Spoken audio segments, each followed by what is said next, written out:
पुस्तक लेकर आया रूस सैमसन सिंह इंटी। ये है हम लोग कार्बी का 6 शेड्यूल लाने वाला है।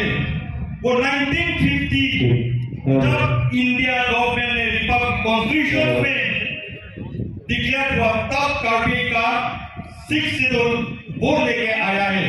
तो इसका पुस्तक हम लेके आया है और ये उद्घाटन करेंगे हम लोग का एडवोकेट, हम लोग का एमएलए और हम लोग का प्रमोद जी और हम लोग का त्रिपुरा शासन वाले और एमएलए लोग और हम यहाँ का नेता लोग।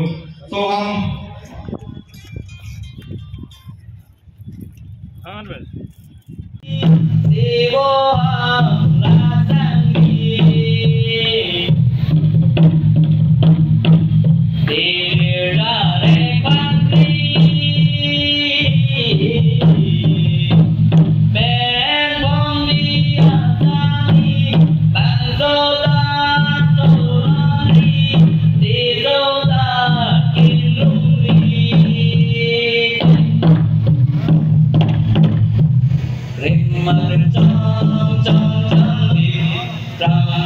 से बड़ी आ जाएगी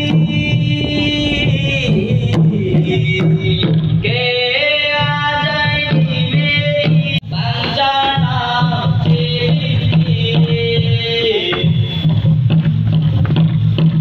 सितारे